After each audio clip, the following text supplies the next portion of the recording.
내 손녀 몸매가 밤에 쓸만하다고. 그 더러운 혀 내가 오늘 직접 뽑아주마.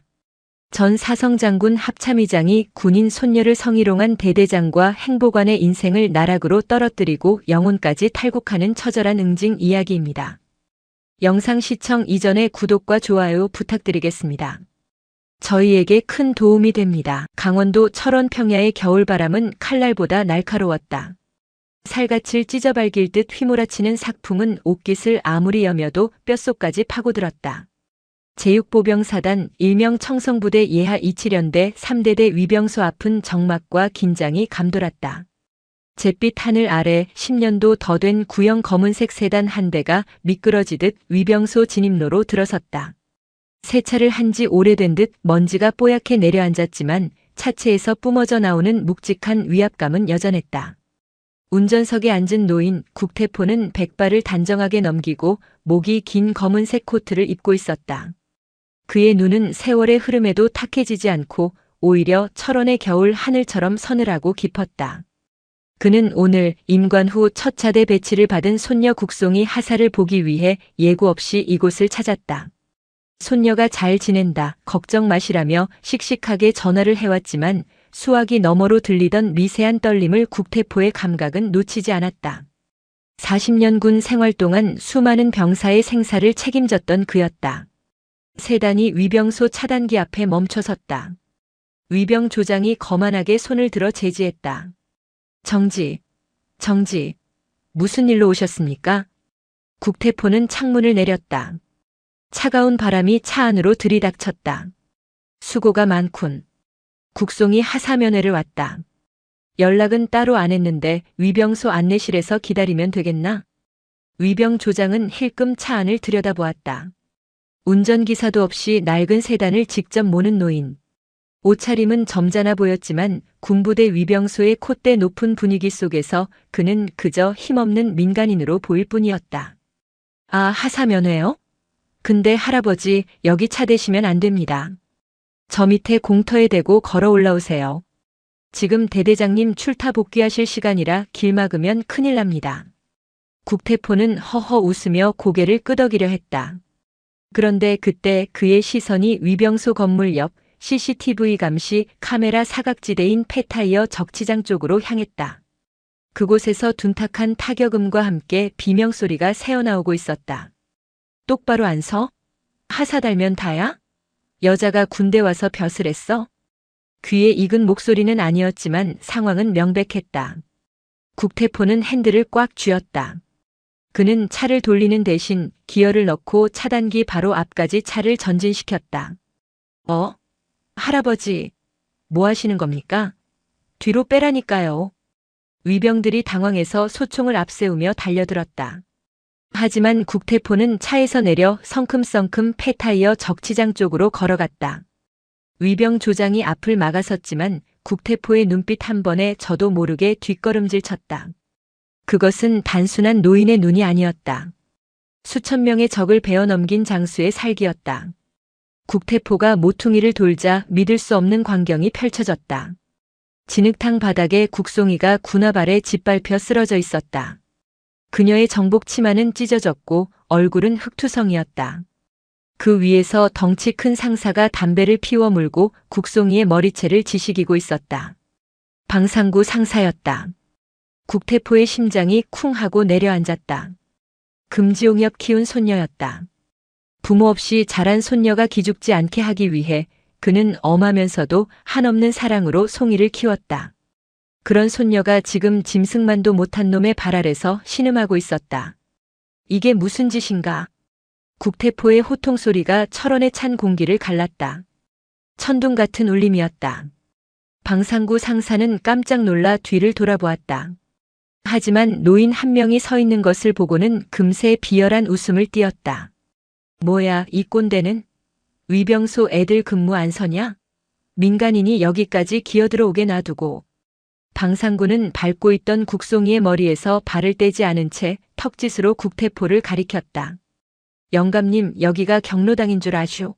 남의 부대 훈련하는 데 와서 고성방가야. 노망 나셨소? 국송이가 힘겹게 고개를 들었다. 퉁퉁 부어오른 눈으로 할아버지를 확인한 그녀의 입술이 파르르 떨렸다. 할아버지. 오지 마세요. 제발. 수치심과 공포가 뒤섞인 목소리였다. 방상구는 국송이의 머리채를 잡아 억지로 고개를 들게 했다. 2년 기둥서방인가? 할아버지라니. 야, 국하사. 너 취향 참 독특하다. 돈 많은 노인네 꼬셔서 군 생활 편하게 하려고 했냐? 입에 담지 못할 성희롱이었다. 국태포의 주먹이 부들부들 떨렸다. 피가 거꾸로 솟는다는 말이 무엇인지 실감했다. 내 이놈. 군복을 입고 부끄럽지도 않으냐? 내 손녀에게서 당장 발 치워라. 그때 위병소 밖에서 경적 소리가 울리며 고급 지휘관용 차량이 들어왔다. 위대한 중령 대대장이었다. 그는 소란을 보고 차에서 내렸다. 번들거리는 가죽 장갑을 끼고 지휘봉을 톡톡 치며 다가왔다. 무슨 일이야? 위병소가 시장 바닥도 아니고. 방상구는 재빨리 차렷 자세를 취하며 그러나 여전히 국태포를 비웃는 표정으로 보고했다. 충성. 국송이 하사 조부라는 사람이 와서 행패를 부리고 있습니다. 국 하사가 교육 중에 반항해서 훈육 좀 하고 있었는데 이 영감이 난입했습니다. 위대한 중령은 국태포를 위아래로 훑어보았다. 낡은 세단 코트 차림의 노인. 그의 눈에 국태포는 그저 성가신 민원인일 뿐이었다. 할아버님이십니까? 이거 참 손녀 교육을 어떻게 시키셨길래 애가 위계질서도 모르고 대듭니까? 군대는 학교가 아닙니다. 맞을 짓을 했으면 맞아야죠. 위대한은 국태포 앞까지 다가와 거만한 표정으로 말했다. 보아하니 나이도 드실 만큼 드신 분이 부대 돌아가는 꼴 더 보고 싶으셔서 차 끌고 오신 모양인데 여긴 당신 같은 꼰대들이 구경하는 동물원이 아닙니다. 당신 손녀는 군인 자질이 없어요. 계집애가 와서 분위기나 흐리고 말이야. 위대한은 방상구와 눈빛을 교환하며 낄낄거렸다. 방 상사 말대로 손녀가 몸매는 좋아서 밤에는 쓸만할지 몰라도 군인은 아니죠. 데리고 가서 시집이나 보내시죠. 더 험한 꼴 보기 전에. 국태포의 이성이 끊어지는 소리가 들렸다. 그들은 단순히 손녀를 폭행한 것이 아니었다. 대한민국 군인의 명예를 그리고 인간으로서의 존엄을 짓밟고 있었다. 몸매? 밤에 쓸만해? 국태포는 나직하게 중얼거렸다. 그의 눈빛이 변했다. 지금까지 눌러왔던 사성 장군의 기세가 맹수의 본능이 깨어났다. 너희들, 오늘 내뱉은 그 더러운 주둥이를 평생 후회하게 만들어주마. 방상구는 코웃음을 쳤다. 후회? 아이고 무서워라. 영감님 똥오줌이나 가리세요. 야 끌어내. 차도 견인해버려. 위병들이 달려들어 국태포의 팔을 잡으려 했다. 그 순간 국태포는 품 안에서 휴대전화를 꺼냈다.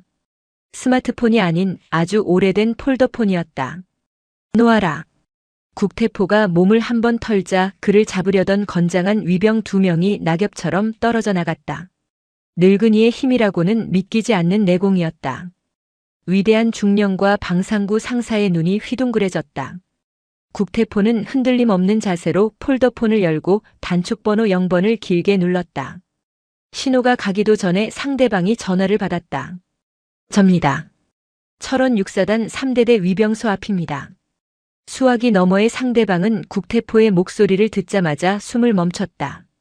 국태포는 위대한과 방상구를 싸늘하게 노려보며 말을 이었다. 지금 당장 이 부대의 지휘관을 내 앞에 데려와라. 5분 주겠다. 5분 내로 안 오면 내가 직접 7군단을 몰고 와서 이 부대를 가루로 만들어버리겠다고 전해. 전화를 끊고 폴더를 닫는 소리가 탁 하고 울렸다. 위대한 중령은 어이가 없다는 듯 헛웃음을 터뜨렸다. 7군단? 가루로 만들어? 이 영감이 진짜 노망이 났나? 드라마를 너무 많이 보셨네. 야, 뭐해? 빨리 안 끌어내고. 경찰 불러서 업무방해로 넘겨. 방상구는 팔을 걷어붙이며 직접 국태포에게 다가갔다. 영감탱이가 고생을 안 해봐서 겁이 없나 본데 내가 오늘 임자 제대로 만난 줄 알아. 방상구가 국태포의 멱살을 잡으려는 찰나였다. 쾅! 하늘이 찢어질 듯한 굉음이 머리 위를 덮쳤다. 모두가 놀라 고개를 들었다. 저공비행으로 날아온 공격 헬기 2대가 대대 상공을 선회하고 있었다. 헬기 옆면에는 별 2개 사단장 표식이 선명했다. 뭐야? 사단장님 헬기가 왜? 위대한 중령의 얼굴이 사색이 되었다. 하지만 놀라움은 시작에 불과했다. 위병소 진입로 저편에서 사이렌 소리가 요란하게 울려 퍼지더니 헌병대의 호위를 받는 검은색 세단 행렬이 흙먼지를 일으키며 질주해왔다. 그 속도는 마치 전쟁이라도 난 듯 다급했다. 선두 차량이 급브레이크를 밟으며 국태포의 낡은 세단 뒤에 멈춰섰다. 뒤이어 줄지어 선 차량들에서 별을 단 장군들이 튀어나왔다. 가장 먼저 달려온 사람은 제6사단장 나정의 소장이었다. 그는 정모가 벗겨질 듯한 기세로 달려와 국태포 앞에 털썩 무릎을 꿇었다. 흙탕물이 그의 정복 바지를 적셨지만 그는 아랑곳하지 않았다. 총장님, 늦어서 죽을 죄를 지었습니다. 나정의 소장의 뒤를 이어 사단 참모들과 인근 부대 지휘관들이 줄줄이 국태포 앞에 도열하여 거수경례를 붙였다. 충성. 전장의 붉은 곰 국태포 대장님께 대하여 경례. 충성. 위병소 앞은 순식간에 수십 명의 별들이 뿜어내는 기운으로 가득 찼다. 방상구 상사는 잡고 있던 국송이의 머리채를 놓고 뒤로 낮아빠졌다. 입에 물고 있던 담배가 바닥에 떨어졌다. 총장, 대장. 위대한 중령은 다리에 힘이 풀려 주저앉았다. 자신이 방금 꼰대, 노망난 영감, 기둥서방이라고 불렀던 사람이 대한민국 국군 서열 1위였던 전설적인 합참의장 국태포였다니. 국태포는 무릎 꿇은 나정의 소장을 일으켜 세우지 않았다. 대신 그는 천천히 방상구와 위대한 쪽으로 걸음을 옮겼다. 그의 발걸음 하나하나가 짐승의 포효처럼 땅을 울렸다. 국태포는 흑투성이가 된 손녀 국송이에게 다가갔다. 그는 입고 있던 검은 코트를 벗어 찢어진 손녀의 정복 위로 덮어주었다. 송이야. 할애비가 늦었다. 많이 아팠느냐? 국송이는 참았던 울음을 터뜨리며 할아버지의 품에 안겼다. 할아버지. 흐흐. 할아버지. 국태포는 손녀를 안아주며 뱀처럼 차가운 눈으로 위대한과 방상구를 내려다보았다. 자, 이제 너희 차례다. 내 손녀가 밤에 쓸만하다고 했나? 나는 늙어서 밤잠이 없다만 너희가 오늘 밤을 무사히 넘길 수 있을지 지켜보자꾸나. 철원의 삭풍보다 더 차가운 사형 선고가 내려졌다. 철원의 밤은 해가 지자마자 찾아오는 것이 아니라 거대한 얼음 덩어리가 하늘에서 쿵 하고 떨어지듯 급격하게 닥쳐왔다. 영하 25도. 입 밖으로 내뱉은 숨결이 즉시 서리로 변해 수염에 달라붙는 혹한이었다. 하지만 그날 밤 6사단 3대대 지휘통제실의 온도는 바깥보다 더 차갑게 얼어붙어 있었다. 지휘통제실 중앙 대대장석에는 위대한 중령이 아닌 국태포가 앉아 있었다. 그는 낡은 돋보기 안경을 끼고 책상 위에 산더미처럼 쌓인 서류들을 한 장 한 장 넘기고 있었다. 그의 곁에는 사단장 나정의 소장이 차려 자세로 서 있었고 그 뒤로 군단 헌병대장과 감찰참모들이 숨죽인 채 대기하고 있었다. 위대한 중령과 방상구 상사는 구석에 꿇어앉아 있었다. 무릎이 시멘트 바닥에 닿아 깨질 듯 아팠지만 감히 자세를 고쳐 앉을 엄두조차 내지 못했다. 국태포가 책장을 넘기는 소리, 사락하는 종이 넘기는 소리가 날 때마다 두 사람의 어깨가 움찔거리며 튀어올랐다. 위중령. 1시간 만에 국태포가 입을 열었다. 목소리는 낮았지만 지휘통제실의 공기를 진동시켰다. 네. 예. 대장님. 위대한이 넙죽 엎드리며 대답했다. 자네 부대는 기름을 물처럼 쓰는구만. 난방유 사용량이 전방 GOP 초소보다 3배나 많아. 그런데 왜 병사들 내무반 온도는 이 모양인가? 병사들은 냉골에서 자고 기름은 귀신이 먹었나? 국태포는 유류수불 대장을 바닥에 툭 던졌다. 위대한의 얼굴이 흑빛이 되었다. 그게 시설이 노후화되어서 누유가 좀 있습니다. 제가 여러 번 상부에 보고했습니다만 누유라. 기름이 새서 인근 농장 비닐하우스 보일러로 흘러들어갔나 보지. 국태포의 말에 위대한의 심장이 멎는 듯 했다. 그는 이미 알고 있었다. 국태포가 데려온 수행원들이 단순한 노인들이 아니라는 것을. 그들은 국태포가 합참의장 시절 심어두었던 정보라인, 일명 그림자들이었다. 그들이 위병소를 통과해 들어오는 그 짧은 시간 동안 이미 부대 주변 민가와 주유소 탐문을 마친 상태였다. 그리고 방상사. 국태포의 시선이 방상구에게로 옮겨갔다. 방상구는 덜덜 떨며 고개를 들지 못했다. 내 손녀에게 밤에 쓸만하다고 했었지? 죽을 죄를 지었습니다. 제 입이 걸레라서. 한 번만 살려주십시오. 방상구는 바닥에 머리를 쿵쿵 찌우며 빌었다. 이마에서 피가 흘러내려 눈을 가렸지만 멈출 수 없었다. 내 놈의 그 더러운 혀가 내 손녀에게만 향했을까? 여기 여군 휴게실 관리 대장과 외출박 기록을 보니 내 놈이 당번 근무를 서던 여군 하사들을 밤늦게 불러낸 기록이 수두룩하더구나. 국태포는 책상 서랍에서 낡은 USB 하나를 꺼내 올려두었다. 방상구의 눈동자가 지진 난 듯 흔들렸다. 그것은 방상구가 자신의 컴퓨터 깊숙한 곳에 숨겨두었던 불법 촬영물 폴더가 담긴 저장 장치였다. 국태포의 그림자들이 서버를 해킹해 찾아낸 것이다. 내 놈은 군인이 아니라 군복 입은 포주였다. 국태포의 일갈에 나정의 사단장이 참지 못하고 방상구의 배를 군화발로 걷어찼다. 이게만도 못한 새끼. 내 얼굴에 똥칠을 해도 유분수지. 방상구는 억소리를 내며 뒤로 나뒹굴었다. 한편 의무대 병실. 국송이는 링거 바늘을 억지로 뽑아내고 있었다. 간호장교가 말렸지만 소용없었다. 누워 계셔야 합니다. 뇌진탕 증세가 있어요. 아닙니다. 할아버지가 오셨는데 제가 누워 있을 수 없습니다. 국송이는 찢어진 정복 대신 빌려 입은 전투복 상의를 걸쳤다. 거울 속 그녀의 얼굴은 멍투성이었고 입술은 터져 있었다. 하지만 눈빛만은 살아 있었다.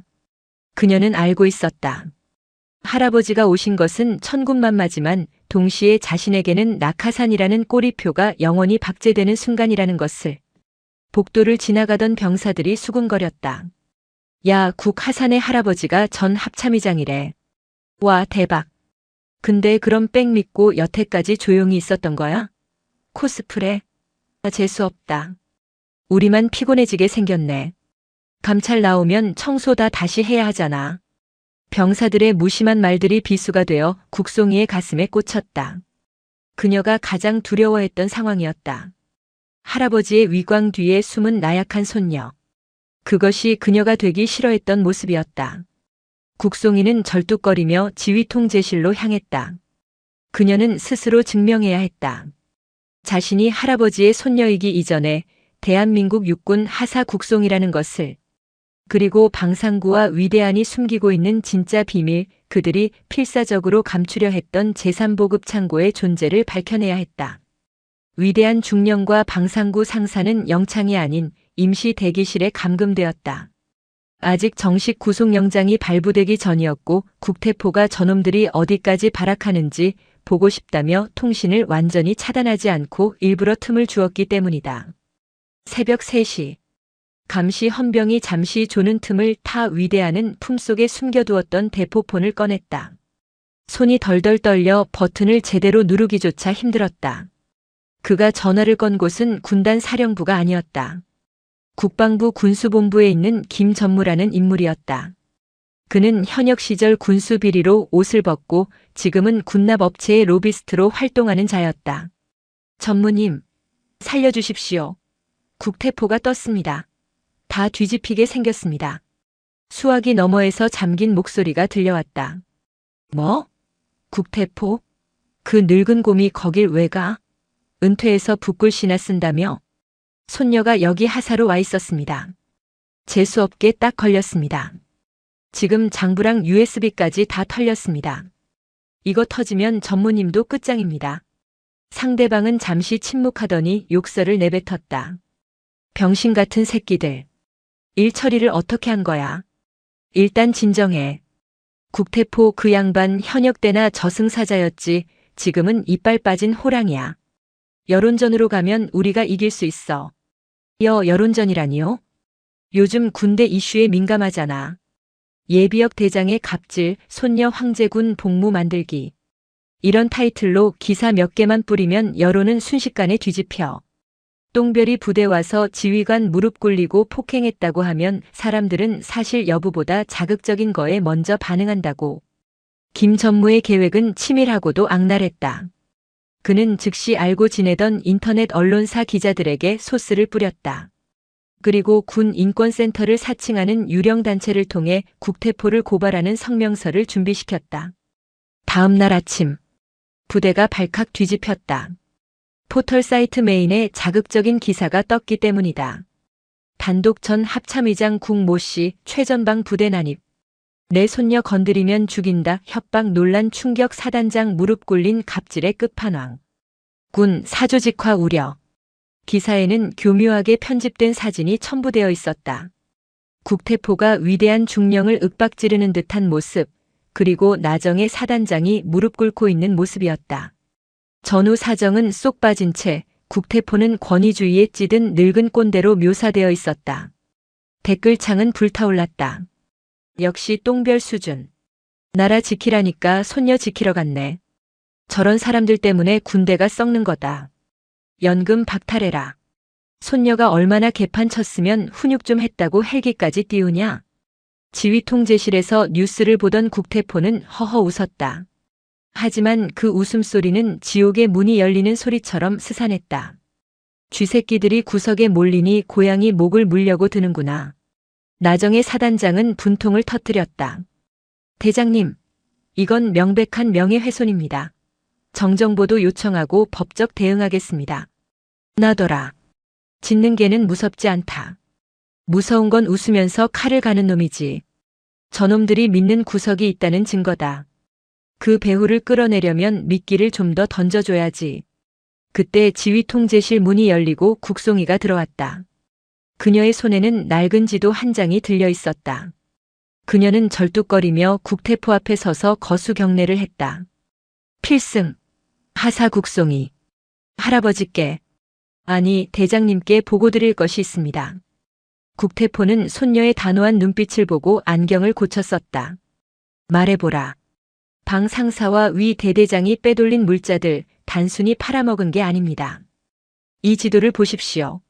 3대대 관할 구역 내에 폐쇄된 GPGP 보급로가 있습니다. 서류상으로는 10년 전에 폐쇄되었지만 제가 확인한 바로는 최근까지 트럭이 드나든 바퀴 자국이 있었습니다. 국송이는 지도 위의 한 지점을 손가락으로 가리켰다. DMZ 철책선 바로 아래 험준한 계곡 사이에 숨겨진 옛 벙커였다. 놈들은 이곳을 밀수 창고로 쓰고 있습니다. 그리고 오늘 밤 놈들의 배후 세력이 증거 인멸을 위해 이곳에 있는 물건들을 빼내려 할 겁니다. 국태포의 눈이 번쩍였다. 손녀는 단순히 얻어맞고 울던 아이가 아니었다. 그녀는 자신도 모르는 사이에 적의 숨통을 끊을 비수를 찾고 있었다. 확실하냐? 제군 생활을 걸고 말씀드립니다. 제가 직접 확인하겠습니다. 안 된다. 위험해. 할아버지가 해결해 주시면 저는 평생 갑질 장군의 손녀로 남습니다. 제 명예는 제가 찾고 싶습니다. 허락해 주십시오. 국송이의 결의에 찬 눈빛에 국태포는 잠시 침묵했다. 그는 붉은 곰이라 불렸던 자신의 젊은 시절을 손녀에게서 보았다. 좋다. 대신 혼자는 안 된다. 내 그림자 둘을 붙여주마. 가서 놈들의 꼬리가 아니라 머리를 가져와라. 밤 11시. 철원의 어둠은 먹물처럼 짙었다. 달빛조차 구름에 가려한 채 앞을 분간하기 힘든 시각. 국송이는 야간 투시경을 쓰고 산길을 오르고 있었다. 그녀의 뒤로 국태포의 수하인 백발의 노신사 2명이 소리 없이 따르고 있었다. 그들은 예비역 특전사 원사 출신으로 70이 넘은 나이에도 걸음걸이가 표범처럼 날렵했다. 폐쇄된 보급로는 잡초와 넝쿨로 뒤덮여 있었다. 하지만 국송이의 말대로 바닥에는 60 트럭의 육중한 타이어 자국이 선명하게 남아 있었다. 목적지인 옛 벙커가 가까워지자 웅성거리는 소리가 들렸다. 빨리빨리 움직여. 오늘 안에 다 빼야 해. 벙커 앞에는 사제 5톤 트럭 2대가 세워져 있었고 건장한 사내들이 박스를 나르고 있었다. 군복을 입지 않은 민간인들이었다. 그들 사이에서 낯익은 얼굴이 보였다. 김 전무였다. 그는 전화 통화를 하며 다급하게 지시를 내리고 있었다. 야, 방상구 그 병신 새끼 때문에 이게 무슨 개고생이야. 야, 기름통은 씻지 말고 그냥 부어버려. 불질러서 다 태워버리게. 그들은 증거를 없애기 위해 산불을 낼 작정이었다. 철원의 겨울산에 불을 지르면 강풍을 타고 순식간에 민통선 전체가 불바다가 될 수도 있는 위험천만한 짓이었다. 국송이는 주먹을 꽉 쥐었다. 미친놈들. 감히 산에 불을 질러. 그녀는 무전기를 들었다. 현재 위치 폐쇄 벙커 앞. 적 인원 민간인 7명, 트럭 2대. 방화 시도 중. 진입하겠습니다. 국송이는 할아버지의 만류에도 불구하고 직접 행동에 나섰다. 그녀는 벙커 뒤편으로 우회하여 김 전무에게 접근했다. 거기서 움직이면 쏜다. 국송이가 K2K2 소총을 겨누며 소리쳤다. 작업을 하던 깡패들이 멈칫했다. 김 전무가 비릿하게 웃으며 뒤를 돌아보았다. 어라? 웬 계집애가? 아, 내가 그 유명한 국태포 손녀냐? 하이고 겁대가리를 상실했네. 빈총 들고 와서 뭐하게? 여기 실탄 없는 거 다 알아. 최전방 부대라 해도 평시 훈련이나 작업 중에는 실탄을 지급하지 않는다는 것을 놈들은 알고 있었다. 국송이의 총에는 공포탄조차 들어있지 않았다. 실탄은 없어도 이건 있다. 국송이는 허리춤에서 진압봉을 꺼내 들었다. 애들아 뭐하냐? 전연 잡아. 인질로 잡으면 늙은 곰도 꼼짝 못할 거다. 아주 귀하게 키운 손녀라며 우리가 좀 예뻐해주자. 김 전무의 지시에 깡패들이 쇠파이프와 강목을 들고 다가왔다. 7명 대 1명. 절대적으로 불리한 상황이었다. 그때 어둠 속에서 쉬타는 바람 가르는 소리가 났다. 퍽, 퍽. 가장 앞서 오던 깡패가 비명도 지르지 못하고 쓰러졌다. 그의 종아리에 작은 돌멩이 하나가 박혀 있었다. 누구냐? 김 전무가 소리쳤다. 벙커 지붕 위에서 검은 그림자 2개가 뛰어내렸다. 국태포가 붙여준 그림자들이었다. 그들은 무기도 들지 않은 맨손이었지만 그들의 손날은 칼보다 날카로웠다. 아가씨는 대장놈을 잡으십시오. 피라미들은 우리가 처리하겠습니다. 노신사들은 말이 끝나기도 전에 깡패들 사이로 파고들었다.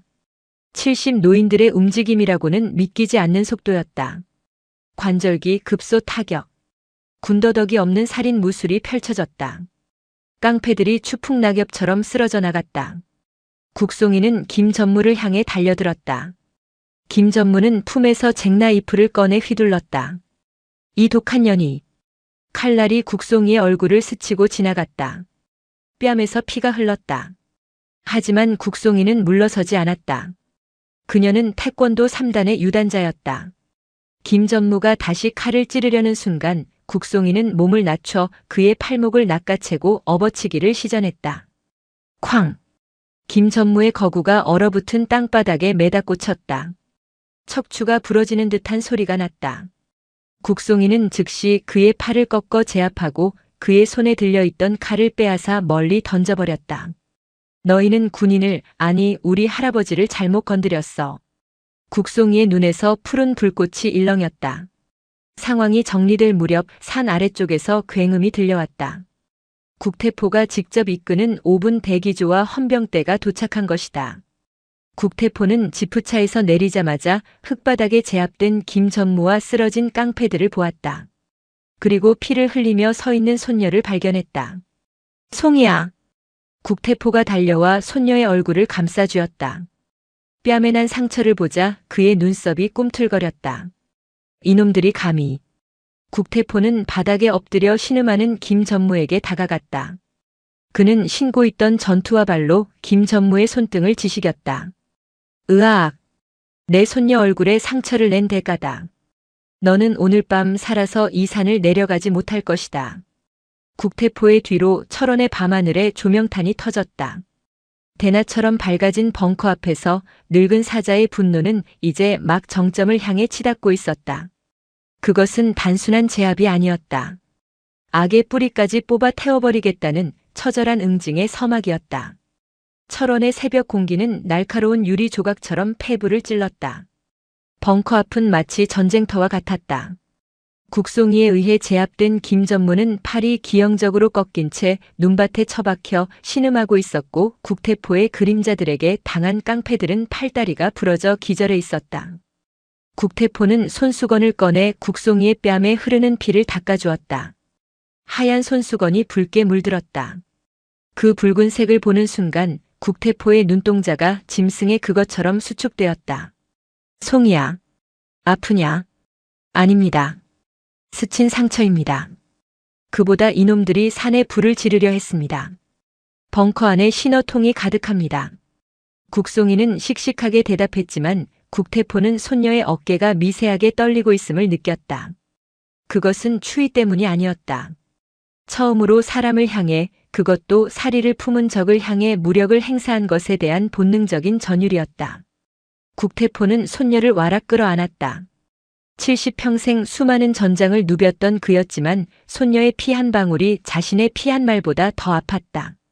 국태포는 김전무에게 다가갔다. 김전무는 고통 속에서도 국태포를 보며 비릿하게 웃었다. 흐흐. 국태포. 당신 실수한 거야. 나 하나 잡는다고 끝날 것 같아? 이미 기사는 나갔어. 당신은 손녀 비호하려고 민간인 폭행하고 부대 뒤집어 놓은 치매 노인일 뿐이라고. 여론은 우리 편이야. 김전무의 말대로였다. 스마트폰 뉴스 화면에는 국태포를 비난하는 기사가 실시간 검색어를 장악하고 있었다. 갑질 장군, 폭행, 권력 남용. 자극적인 단어들이 국태포의 명예를 난도질하고 있었다. 국태포는 김전무의 얼굴을 밟고 있던 발에 힘을 주었다. 우드득 콧뼈가 내려앉는 소리가 났다. 여론이라. 너희 같은 쥐새끼들이 찍찍거리는 소리를 여론이라 부르던가. 국태포는 뒤에 서 있던 그림자 박원사에게 손을 내밀었다. 박원사는 묵직한 서류 가방을 건넸다. 위대한 이놈들이 너를 믿고 까불었더구나. 내가 국방부 군수 라인의 실세라고. 천만에. 너는 그저 쓰고 버려지는 사냥개일 뿐이다. 국태포는 가방에서 서류 한 장을 꺼내 김전무의 피범벅이 된 얼굴 앞에 들이밀었다. 그것은 김전무가 모시는 몸통, 국방부 전 차관이 작성한 꼬리 자르기용 내부 문건이었다. 문건에는 사태 발생 시 김전무 개인의 일탈로 처리하고 즉시 손절할 것이라는 내용이 명시되어 있었다. 김전무의 눈동자가 심하게 흔들렸다. 이게 무슨... 나는 내 놈들이 태어나기도 전부터 이 바닥에서 굴렀다. 내 놈들이 언론 플레이를 준비할 때 나는 내 놈들의 목줄을 쥔 주인들을 먼저 만났지. 국태포의 목소리는 낮고 차분했지만 그 내용은 핵폭탄급이었다. 국태포는 늙은 호랑이였지만 이빨이 빠진 게 아니라 발톱을 숨기고 있었을 뿐이었다. 다음 날 오전 10시 서울 국방부 브리핑룸. 기자 회견장은 발 디딜 틈 없이 붐볐다. 갑질 논란의 주인공인 전 합참의장 국태포가 직접 해명을 하겠다고 나섰기 때문이다. 기자들은 국태포가 고개를 숙이고 사과하는 모습을 찍기 위해 카메라 플래시를 터뜨릴 준비를 하고 있었다. 하지만 문이 열리고 들어온 국태포의 모습은 그들의 예상과 달랐다. 그는 양복이 아닌 현역 시절 입었던 대장 정복을 갖춰 입고 있었다. 가슴에는 훈장이 주렁주렁 달려 있었고 4개의 별이 박힌 견장은 조명 아래서 서슬 퍼런 빛을 뿜어냈다. 70대 노인이 아니라 전장을 지휘하는 사령관의 모습이었다. 국태포는 단상에 올라 마이크를 잡았다. 원고 따위는 없었다. 본인은 오늘 한 명의 할아버지가 아닌 대한민국 예비역 대장으로서 이 자리에 섰다. 좌중이 술렁거렸다. 국태포는 그 소음을 눈빛 하나로 제압했다. 어제 일부 언론에서 본인이 부당한 권력을 행사하여 손녀를 비호했다고 보도했다. 또한 민간인을 폭행했다고 했다. 지금부터 그 진실을 공개한다. 단상 뒤 대형 스크린에 영상이 재생되었다. 국송이가 바디캠으로 촬영한 영상이었다. 영상 속에는 김전무와 깡패들이 벙커에서 군수 물자를 빼돌리는 장면, 산에 불을 지르려 신호를 뿌리는 장면, 그리고 국송이에게 칼을 휘두르며 죽여버려라고 외치는 장면이 고화질로 생생하게 담겨 있었다. 기자 회견장은 순식간에 경악으로 물들었다. 셔터 소리가 기관총 솟아처럼 터져나왔다. 이것이 너희들이 말하는 선량한 민간인의 실체다. 이들은 군용 물자를 횡령하고 증거를 인멸하기 위해 민통선 내에 방화를 시도했다. 내 손녀 국송이 하사는 이들을 막다가 부상을 입었다. 국태포는 화면을 끄고 기자들을 응시했다. 나는 묻는다. 군인이 도둑을 잡고 테러리스트를 제압한 것이 폭행인가? 내 손녀가 얼굴에 칼을 맞아가며 지킨 것이 개인의 영달인가 아니면 국가의 재산인가? 기자들은 아무 말도 할 수 없었다. 특히 김전무의 사주를 받고 악의적인 기사를 썼던 기자는 얼굴이 사색이 되어 노트북을 덮고 도망치려 했다. 하지만 입구는 이미 헌병들이 막고 있었다. 아직 끝나지 않았다. 이 사건의 배후에는 현역 대대장과 부사관, 그리고 국방부 전직 고위 관료가 결탁한 거대한 방산 비리 카르텔이 있다. 나는 오늘부로 이 썩은 환부를 도려내기 위해 내 남은 생과 명예를 걸고 전면전을 선포한다. 국태포의 선전포고는 생중계로 전 국민에게 전달되었다. 인터넷 여론은 순식간에 뒤집혔다. 갑질 장군은 참군인 다크 히어로가 되었고 국송이는 캡틴 코리아라는 별명을 얻으며 영웅으로 떠올랐다. 같은 시각 철원 육사단 헌병대 유치장. 스마트폰을 압수당해 바깥 상황을 모르던 위대한 중령과 방상구 상사는 텔레비전 뉴스를 보고 넋이 나가 있었다.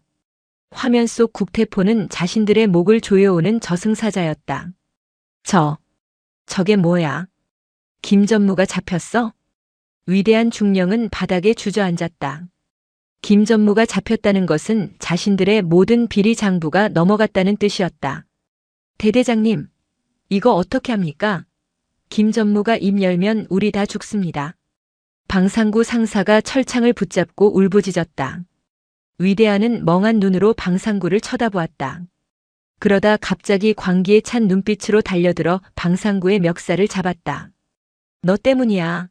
내가 그년 머리채만 안 잡았어도, 내가 벙커 관리만 잘했어도 이런 일 없었잖아. 이거 놓으십시오. 시키는 대로 한 죄밖에 없습니다. 상납금은 대대장님이 다 처먹었잖습니까? 두 사람은 유치장 바닥을 뒹굴며 서로 주먹질을 해댔다. 추악한 이전투구였다. 그 모습을 지켜보던 헌병들은 경멸 어린 시선으로 혀를 찼다. 국태포의 반격은 이제 시작일 뿐이었다. 그는 단순히 그들을 감옥에 보내는 것으로 만족할 생각이 없었다. 그는 그들이 쌓아올린 모든 것, 돈, 명예, 인간관계까지 철저하게 파괴할 준비를 마친 상태였다. 위대한 중령과 방상구 상사는 독방으로 분리 수용되었다. 국태포의 지시였다. 놈들을 붙여놓으면 서로 말을 맞추거나 위로할 틈을 줄 수 있었다. 철저한 고립. 그것이 수사의 첫 단추였다. 위대한 중령의 독방은 냉골이었다. 밖은 영하 20도였고 난방은 들어오지 않았다.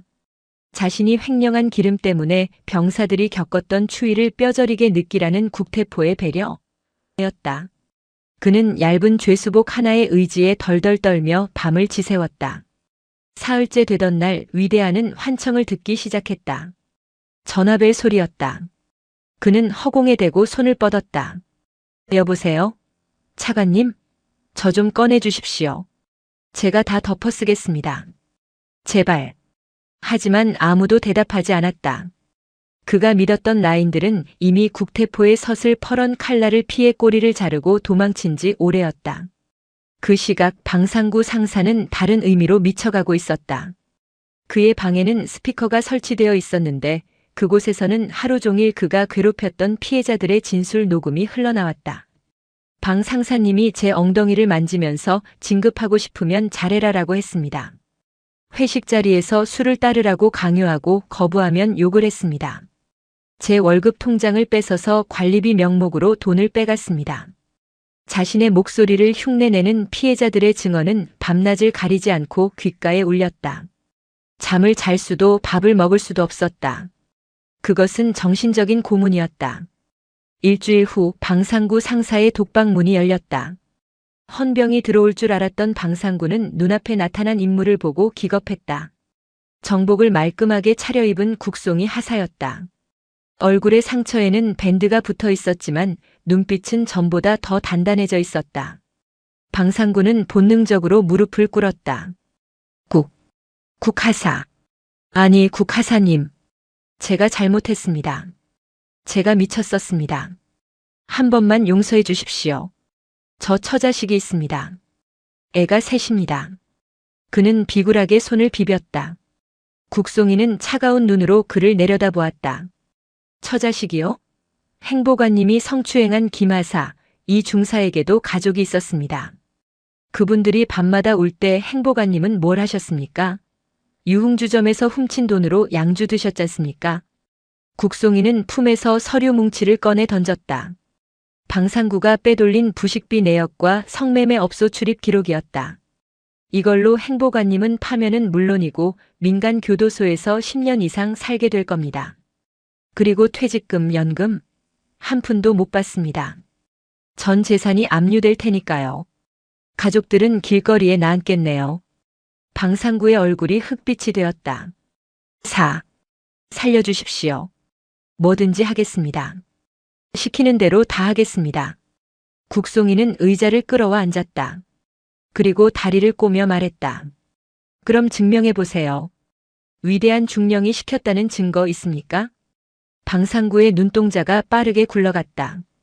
그는 살기 위해 주인을 물어야 했다. 있습니다. 제가 혹시 몰라서 대대장실에 도청 장치를 설치해뒀습니다. 대대장이 차관이랑 통화하면서 뇌물 액수 조율하는 내용, 저한테 횡령 지시하는 내용 다 녹음되어 있습니다. 그거 드릴 테니까 제발 선처만. 역시 쥐새끼들은 서로를 믿지 않았다. 국송이는 입꼬리를 살짝 올렸다. 그거 내놓으세요. 그러면 참작은 해드리죠. 물론 용서는 판사님이 하시는 거고. 방상구는 자신의 비밀 금고 위치를 술술 불었다. 국송이는 자리에서 일어났다. 방상구가 바짓가랑이를 잡으려 하자 그녀는 군화발로 그의 손을 쳐냈다. 일주일 전 그가 자신을 밟았던 것처럼 손대지 마십시오. 더러우니까. 같은 시각 위대한 중령의 조사실에는 국태포가 앉아 있었다. 위대한은 수척해진 얼굴로 고개를 숙이고 있었다.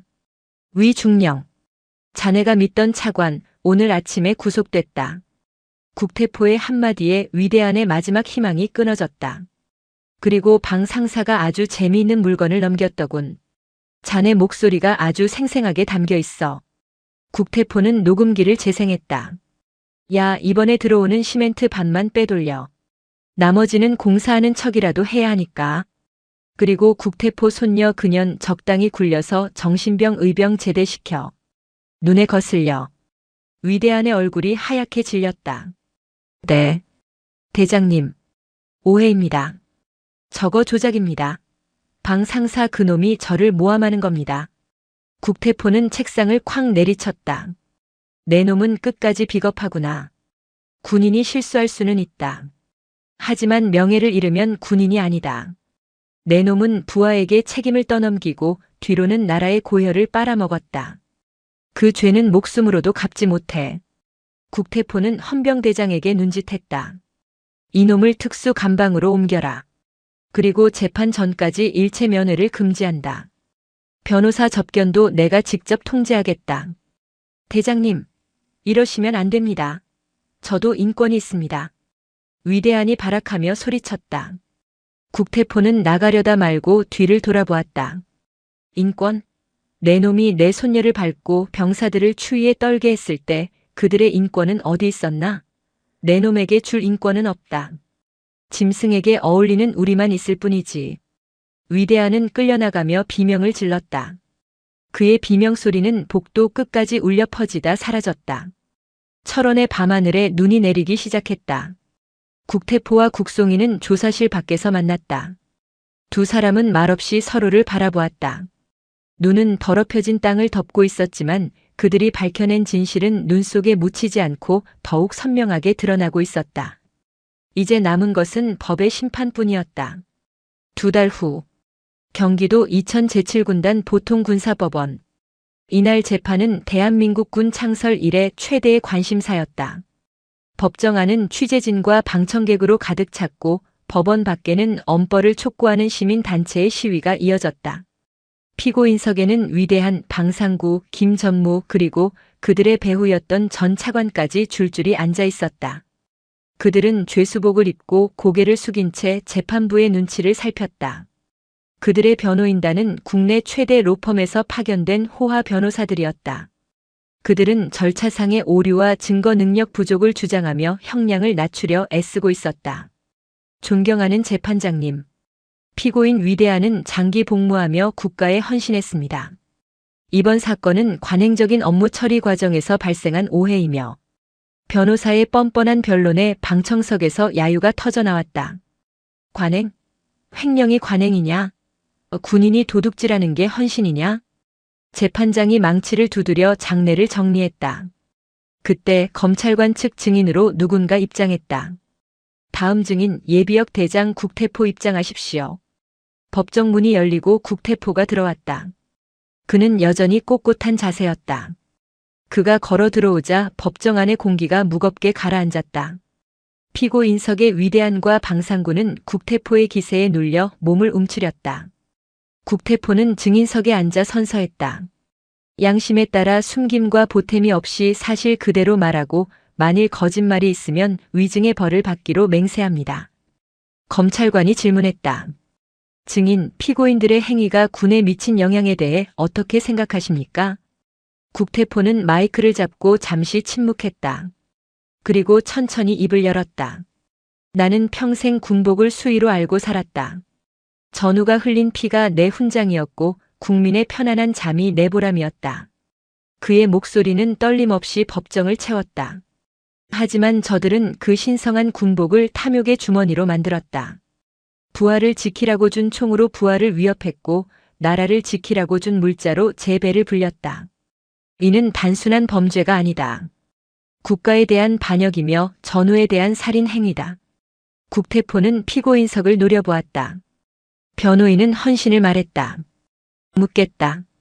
추운 겨울 난방도 없는 내무반에서 떨며 근무를 선 병사들보다 저 도둑놈들이 더 헌신했는가? 성추행을 당하면서도 조국을 위해 참아낸 여군들보다 저 파렴치한들이 더 헌신했는가? 변호인단은 아무런 반박도 하지 못했다. 국태포의 말은 법리가 아닌 영혼을 울리는 호통이었기 때문이다. 재판장님, 저들에게 관용을 베푸신다면 이 나라의 군대는 죽은 것입니다. 부디 법의 엄중함을 보여주십시오. 재판부는 긴 휴정 끝에 판결을 내렸다. 피고인 위대한. 징역 15년. 벌금 20억 원. 추징금 5억 원. 피고인 방상구. 징역 12년. 신상정보 공개 고지 10년. 추징금 3억 원. 피고인 김전모. 징역 10년. 법봉 소리가 탕 울렸다. 실형이었다. 그것도 군형법상 최고 수준의 중형이었다. 위대한과 방상구는 다리가 풀려 주저앉았다. 재판장님, 너무합니다. 15년이라니요. 살려주십시오. 억울합니다. 그들은 헌병들에게 끌려나가며 절규했다. 하지만 그들의 비명에 귀 기울이는 사람은 아무도 없었다. 이것으로 끝이 아니었다. 국태포는 민사소송까지 준비해둔 상태였다. 다음 날 국세청과 검찰 합동수사팀이 위대한과 방상구의 집을 덮쳤다. 벽지 뒤 마늘밭, 차명 계좌 등 숨겨둔 모든 재산이 압류되었다. 그들의 가족들은 빈털터리가 되어 길거리로 내쫓겼다. 위대한의 아내는 이혼 소송을 제기하고 아이들을 데리고 잠적했다. 방상구의 가족 역시 야반도주했다. 그들이 평생을 바쳐 긁어모은 부와 명예는 신기루처럼 사라졌다. 남은 것은 감옥이라는 차가운 현실과 평생 따라다닐 범죄자, 성범죄자라는 낙인뿐이었다. 재판이 끝나고 법원 앞 눈발이 날리고 있었다. 국송이는 정복을 입고 국태포 옆에 섰다. 수많은 기자가 그들을 애워쌌지만 두 사람은 담담했다. 할아버지, 끝났습니다. 그래, 끝났구나. 국태포는 하늘을 올려다보았다. 회색빛 하늘에서 내리는 눈이 그의 얼굴을 적셨다. 송이야, 할애비는 사실 내가 군인이 되는 게 싫었다. 국태포의 고백에 국송이가 눈을 동그랗게 떴다. 너마저 이 더러운 꼴을 보게 하고 싶지 않았다. 꽃처럼 예쁘게만 살기를 바랐지. 그런데 국태포는 손녀의 어깨에 손을 얹었다. 너는 내가 생각한 것보다 훨씬 강하더구나. 붉은 곰의 손녀가 아니라 청성부대의 진짜 군인이었어. 국송이의 눈에 눈물이 고였다. 할아버지에게 처음으로 군인으로서 인정받는 순간이었다. 할아버지 덕분입니다. 할아버지가 안 계셨다면 저는 아니다. 내가 포기하지 않았기에 이긴 거다. 나는 그저 거들었을 뿐이야. 국태포는 손녀의 정모를 바로잡아 주었다. 이제 가자. 내가 좋아하는 순대국밥이나 한 그릇 하러 가자꾸나. 철원 오면 꼭 먹어야 한다며? 네. 제가 쏘겠습니다. 저 월급 받았습니다. 두 사람은 서로를 마주보며 환하게 웃었다. 법원 밖의 소란스러움도 세상의 시선도 그들에게는 중요하지 않았다. 국태포의 낡은 세단이 눈길을 헤치고 나아갔다. 그 뒤로 위대한과 방상구가 탄 호송버스가 반대 방향으로 어둡고 긴 터널 속으로 사라지고 있었다. 청성부대의 겨울은 길었지만 그 끝에는 반드시 봄이 온다는 것을 늙은 사자와 젊은 사자는 증명해 보였다. 경기도 여주 동그랗게 말린 철조망이 2중 3중으로 둘러쳐진 민간 교도소의 겨울은 철원의 삭풍 못지않게 매서웠다. 하지만 이곳의 추위는 살을 애는 바람 때문이 아니었다. 희망이라는 온기가 완전히 거세된 공간이 주는 영혼을 얼리는 한기였다. 새벽 5시. 기상 나팔 소리 대신 교도관의 날카로운 호루라기 소리가 복도를 찢었다. 기상! 기상! 전원 점호 준비. 1632번 위대한은 얇은 담요를 걷어차며 힘겹게 몸을 일으켰다. 1년 전만 해도 최고급 오리털 파카를 입고 난방이 빵빵한 지휘관 차량 뒷좌석에 앉아있던 그였다. 하지만 지금 그의 몸에 걸쳐진 것은 낡고 얇은 죄수복뿐이었다. 난방이 들어오지 않는 독방 바닥에서 올라오는 냉기가 류머티즘 관절염이 생긴 그의 무릎을 쑤셔댔다. 그는 병사들이 쓰던 난방유를 횡령해 자신의 배를 불렸었다. 그 업보가 부메랑이 되어 돌아온 것이다. 그는 덜덜 떨리는 손으로 마른 세수를 했다. 거울 속에 비친 남자는 50살의 중년이 아니라 70 먹은 노인처럼 폭삭 늙어 있었다.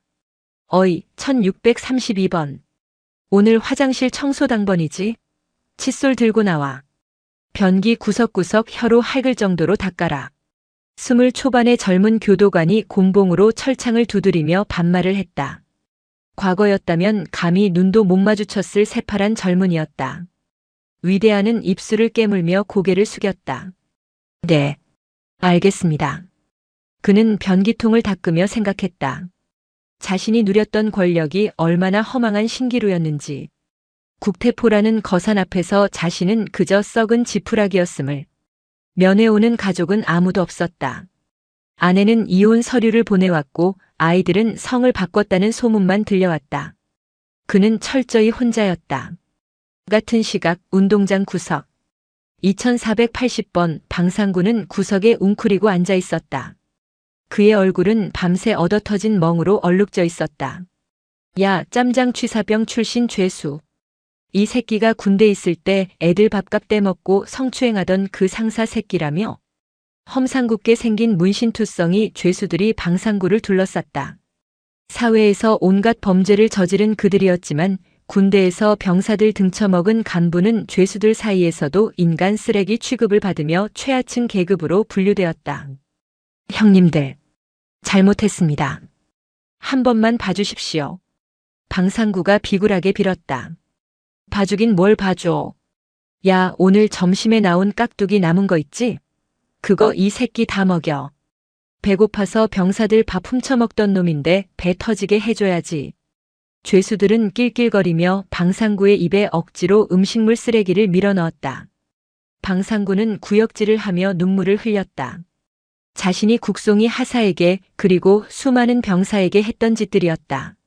힘으로 억누르고 모욕을 주고 낄낄거리던 그 순간들이 지옥불이 되어 그를 태우고 있었다. 그는 차라리 죽고 싶었지만 12년이라는 형기는 아득하게 남아있었다. 그들의 겨울은 영원히 끝나지 않을 형벌이었다.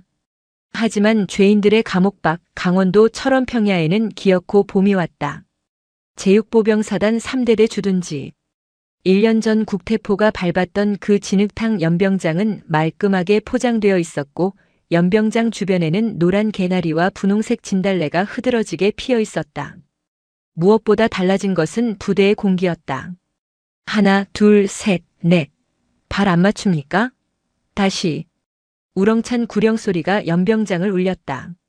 국송이 중사진이었다. 그녀는 1년 사이 하사에서 중사 진급을 앞둔 노련한 부사관으로 성장해 있었다. 신병 교육 훈련 중이었다. 훈련병 하나가 수류탄 투척 자세를 잡지 못해 쩔쩔매고 있었다. 과거의 방상구였다면 욕설과 함께 발길질이 날아갔겠지만 국송이는 달랐다. 김이병. 긴장하지 마. 수류탄은 내가 무서워하면 더 위험해진다. 나를 믿고 배운 대로만 해. 국송이는 훈련병의 손을 잡고 자세를 교정해 주었다. 그녀의 손바닥에는 굳은 살이 박여 있었다. 그것은 할아버지의 배경으로 얻은 것이 아니라 지난 1년간 누구보다 먼저 출근하고 늦게 퇴근하며 흘린 땀의 증명이었다. 투척. 훈련병이 힘차게 연습용 수류탄을 던졌다. 정확하게 목표 지점에 떨어졌다. 잘했다. 바로 그거야. 국송이가 엄지손가락을 치켜 세우자 훈련병의 얼굴에 환한 미소가 번졌다. 주변에 있던 다른 병사들도 박수를 보냈다. 와, 역시 국 중사님. 카리스마 쩐다. 야, 작년에 그 사건 알지? 깡패들 때려잡은 거. 우리 중대장님이 캡틴 코리아야. 병사들은 국송이를 낙하산이라 부르지 않았다. 그들에게 국송이는 자신들의 밥과 잠자리, 그리고 자존감을 지켜준 영웅이자 진정한 리더였다. 부대 시설도 천지개벽했다. 국태포가 폭로한 비리 덕분에 국방부 차원의 대대적인 감사가 이루어졌고 횡령되었던 예산이 환수되어 부대 리모델링에 쓰였다. 병사 내무반에는 최신형 냉난방기가 설치되었고 식당에서는 매끼 고기 반찬이 나왔다. 위대한이 훔쳐갔던 기름은 이제 병사들의 온수가 되어 콸콸 쏟아져 나왔다. 충성. 중사님, 대대장님께서 찾으십니다. 행정병의 말에 국송이는 흙먼지를 털고 일어났다. 그녀의 걸음걸이는 당당했고 눈빛은 철원의 맑은 하늘처럼 투명하게 빛났다. 대대장실에는 새로 부임한 대대장과 함께 익숙한 얼굴이 앉아 있었다. 나정의 사단장이었다. 아니, 이제는 그의 어깨에 별 3개가 달려 있었다. 그는 이번 인사를 통해 군단장으로 영전하게 되었다. 국중사. 훈련은 잘 끝났나? 예. 전원 합격입니다. 나정의 중장은 흐뭇하게 웃으며 국송이를 바라보았다. 역시 피는 못 속이는군. 자네 할아버님을 꼭 닮았어. 오늘 내가 온 이유는 자네에게 줄 것도 있고 귀한 손님도 오셨기 때문일세. 나정이는 국송이에게 표창장을 수여했다. 참군인상. 그것은 국송이가 스스로의 힘으로 쟁취한 명예였다. 그리고 밖으로 나가보지. 그분이 오셨네. 국송이는 가슴이 뛰었다. 그녀는 표창장을 가슴에 품고 연병장으로 달려나갔다. 위병소 문이 열리고 1년 전 그날처럼 검은색 구형 세단이 들어오고 있었다. 하지만 이번에는 사이렌도 헌병의 호위도 없었다. 그저 낡은 차 한 대가 조용히 굴러들어올 뿐이었다. 차에서 내린 사람은 국태포였다. 그는 정복이 아닌 편안한 개량 한복에 낡은 운동화를 신고 있었다. 손에는 지휘봉 대신 직접 농사지은 옥수수 자루가 들려 있었다. 할아버지. 국송이가 달려가 품에 안겼다. 허허, 우리 강아지. 이제는 호랑이가 다 되었구나. 별이 하나 더 늘었네. 계급장. 국태포는 손녀의 어깨에 달린 중사진 계급장을 쓰다듬었다. 그때 놀라운 일이 벌어졌다. 연병장에서 휴식을 취하던 병사들이 그리고 지나가던 간부들이 누가 시키지도 않았는데 국태포를 향해 모여들기 시작했다. 국대장님 오셨습니다. 야, 다들 모여. 영웅이 오셨어. 수백 명의 장병이 국태포를 에워쌌다. 그들의 눈빛에는 호기심이 아닌 존경이 가득했다. 자신들이 겪었던 부조리를 해결해준 해결사, 병사들의 인권을 찾아준 노장군에 대한 예우였다. 부대 차렷. 국태포 대장님께 대하여 경례. 신임 대대장이 목청껏 구령을 붙였다. 충성. 철원 평야가 떠나갈 듯한 함성이 울려 퍼졌다. 국태포는 잠시 멍하니 그들을 바라보았다. 현역 시절 수천 번도 더 받았던 경례였지만 오늘처럼 가슴 묵직하게 다가온 적은 없었다. 권력에 의한 복종이 아닌 마음에서 우러나온 존경. 그것은 그가 평생 군복을 입으며 꿈꿨던 마지막 전리품이었다. 국태포는 옥수수 자루를 내려놓고 굽은 허리를 펴고 정석대로 거수경례를 받아주었다. 충성. 고맙네. 자네들이 바로 대한민국의 보루다. 그의 눈가에 맺힌 물기가 봄 햇살에 반짝였다. 해질녘 국태포와 국송이는 부대 뒤편에 있는 작은 정자에 마주 앉았다. 철원 평야 너머로 붉은 노을이 지고 있었다. 할아버지, 이거 드셔보세요. 제가 월급 모아서 샀습니다. 국송이가 내민 것은 빨간 내복과 낡은 붓을 대신할 최고급 서예 붓이었다. 이런 걸 뭐하러? 나는 쓰던 붓이 편한데. 투덜거리면서도 국태포의 입꼬리는 귀에 걸려 있었다. 할아버지, 요즘은 뭐 쓰세요? 아직도 필사즉생 같은 거 쓰세요? 국태포는 웃으며 고개를 저었다. 아니다. 칼은 내려놓았으니 이제는 꽃을 심어야지. 그는 품에서 직접 쓴 족자 하나를 꺼내 손녀에게 주었다. 거기에는 힘있는 필체로 4글자가 적혀 있었다. 화풍난양 화창한 바람과 따스한 햇볕. 군인은 칼을 들지만 그 칼끝은 언제나 봄바람처럼 백성을 향해 따뜻해야 한다. 내가 지키는 부대가 그리고 이 나라가 그런 봄날이었으면 좋겠구나. 국송이는 족자를 가슴에 안았다. 삭풍이 몰아치던 지난 겨울, 할아버지가 맹수처럼 포효했던 이유는 단 하나였다.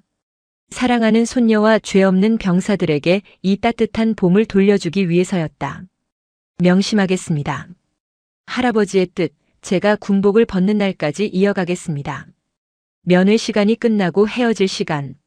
국태포는 다시 낡은 세단에 올랐다. 가보마. 옥수수 삶아놨으니 동료들하고 나눠 먹어라. 조심해서 가세요. 주말에 휴가 나가면 집에 갈게요. 국태포는 손을 흔들며 엑셀을 밟았다. 차는 천천히 위병소를 빠져나갔다. 백미러 속에서 손녀가 오랫동안 거수 경례를 하고 있는 모습이 보였다. 작아지는 손녀의 모습을 보며 국태포는 혼잣말을 했다. 잘 컸어. 아주 잘 컸어. 그는 라디오를 켰다. 흘러간 옛 노래가 잡음 섞인 소리로 흘러나왔다. 차창 밖으로 스쳐 지나가는 철원의 풍경은 더 이상 춥고 황량한 전장이 아니었다. 모내기를 준비하는 논에는 물이 차오르고 있었고 농부들은 부지런히 흙을 갈고 있었다. 평화였다. 그가 평생을 바쳐 지키고자 했던 것이 바로 저 풍경이었다. 국태포는 운전대를 잡은 손에 힘을 뺐다. 굳은 살 박인 손등 위로 따스한 햇살이 내려앉았다. 늙은 사자는 이제 이빨을 드러내지 않아도 되었다. 그의 새끼가 아니 그의 후배들이 이 들판을 든든하게 지키고 있으니까. 검은색 세단은 붉은 노을 속으로 유유히 사라져갔다. 그가 지나간 자리에는 흙먼지 대신 짙은 옥수수 냄새와 사람 사는 냄새만이 구수하게 남았다. 청성, 푸른 별은 하늘에만 있는 것이 아니었다. 땅 위에서 묵묵히 제자리를 지키는 모든 이들이 바로 별이었다. 오늘도 시청해주셔서 감사합니다. 영상이 즐거우셨다면 구독과 좋아요 부탁드리겠습니다.